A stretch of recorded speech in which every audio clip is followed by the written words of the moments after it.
What's good, YouTube? It's your boy, Blue Blood Sports TV, back at y'all with another one. So, shouts out to my brother, Pac-Man ATL Tay Jones. He did a exclusive interview with well-renowned trainer of the year, former trainer of the year, and Brian Bomac McIntyre, who Bomac trains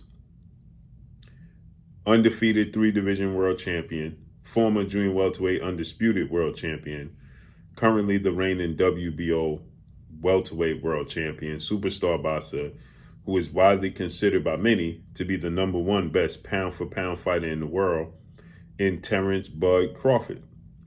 Terence Crawford is 39 wins, no losses, no draw, 30 big wins by way of knockout. He is 35 years of age, 5'8" with a 74-inch arm reach. He's going into the biggest fight of his career, the biggest fight in the sport of boxing in 40 years, against undefeated, unified, 3-belt WBA, WBC, IBF, welterweight world champion, superstar boxer, who is widely considered by many to be top 2, if not number 1, definitely top 5 pound-for-pound best fighters in the world, in Earl the Truth Spence Jr. Earl Spence Jr. has a record of 28 wins, no loss and no draw, 22 big wins by way of knockout, 33 years of age, 5'9.5" with a 72-inch arm reach. They're going to fight July 29th, Las Vegas, Nevada, T-Mobile Arena. With that said, today they held the second press conference to promote and announce this big fight. Highly anticipated, massive fight. It's a mega fight, super fight. And my brother Tay Jones, Pac-Man ATL Tay, he interviewed Bomac, and Bomac had some interesting things to say. Now, both Errol Spence and Terence Crawford are trained by well-renowned future Hall of Fame trainer of the years. Derrick James is a 2-time trainer of the year, future Hall of Famer. And Bomac is a former trainer of the year. So with that said, they both come highly respected. There's no weakness on either one of these sides. There's no weakness in the training, in the teams, preparation. There's no weakness where you say one guy is never fully prepared. There's no such thing as, one guy doesn't have, the right trainer to make adjustments.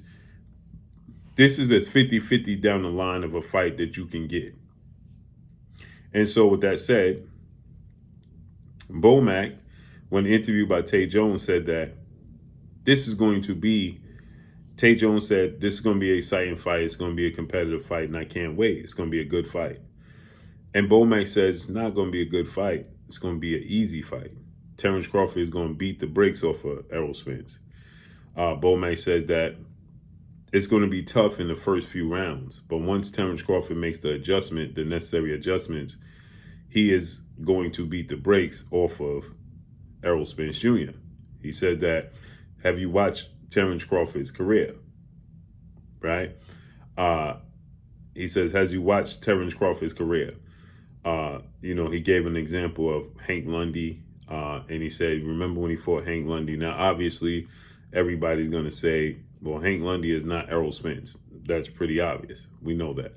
But he's given an example of an adjustment that Terence Crawford makes. And he makes an adjustment where his opponent in this case is Errol Spence. Today, I asked both Terence Crawford and Errol Spence how they deal with the southpaw stance and, the awkwardness and the angles. Errol Spence is a natural southpaw, where Terence Crawford is a switch fighter. He switches from orthodox to southpaw. These last few fights, he's predominantly a southpaw. So with that said, right, he says that this is going to be an easy fight. Terence Crawford going to make the necessary adjustments. And once he adjusts and gets used to and understands what Errol Spence is attempting to do, it's going to be an easy fight from there on out. Now, Terence Crawford, although he's got the stoppage victory over Sean Porter, two-time welterweight world champion, now retired future Hall of Famer. He got the knockout victory over Kell Brook. He got the knockout victory over Jose Benavidez Jr., Jeff Horn, Igor Kavalauskas. He fought Jeff Horn, Igor Kavalauskas, Amir Khan, right? He got the win and the knockout victory over these fighters. Most recently, David Avanesian. Outside of the Amir Khan and David Avanesian fight, they were all competitive fights, although Terence Crawford made the adjustment. When you look at the fight with Terence Crawford and Kell Brook, Kell Brook's jab was giving him a problem. He made the adjustment, and he got Kell Brook out of there. Jose Benavidez' length, size was giving him trouble. He got him out of there in the 12th round. Sean Porter's aggression, athletic ability, work rate was giving him problems. He got Sean Porter out of there in the 10th round.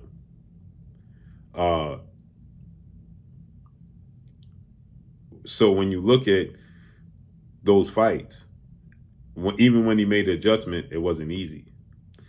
Errol Spence is the best opponent he's faced in his career, and vice versa. So I don't believe that it will be easy at all whatsoever.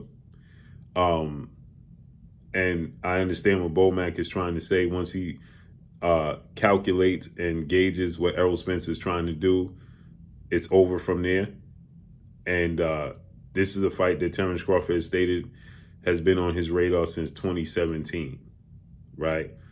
Before he made his debut in the welterweight division against Jeff Horn in 2018. So he says that this is a fight that's been on his radar. He knew it was eventually coming. Since then, I could see that coming. And most true boxing fans can see that coming as well. So with that said, I don't believe it's going to be easy at all whatsoever. I think that the high work rate, the physicality, and the fundamental skills of Errol Spence is going to make it extremely, extremely difficult for Terence Crawford. Not an easy fight. If Terence Crawford is to win, it won't be an easy fight. And it definitely won't be early. If he was to knock Errol Spence out, it will not be early. And if he was to beat him, and via decision, obviously, is going 12 rounds. Because Errol Spence is fundamentally sound, extremely high work rate, and very physical.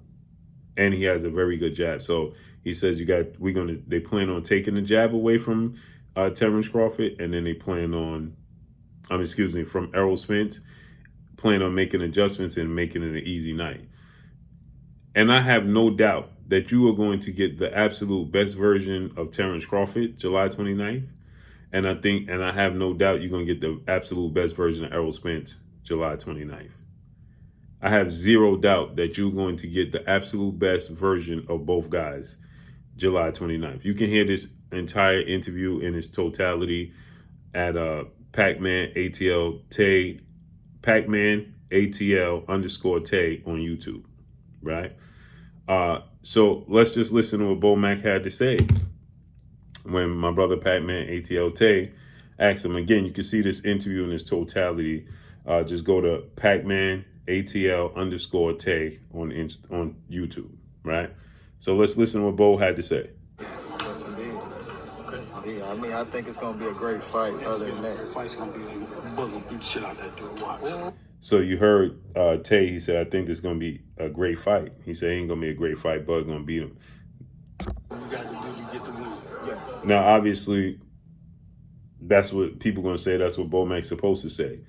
But they saying it with a confidence, not just saying it because it's the right thing to say.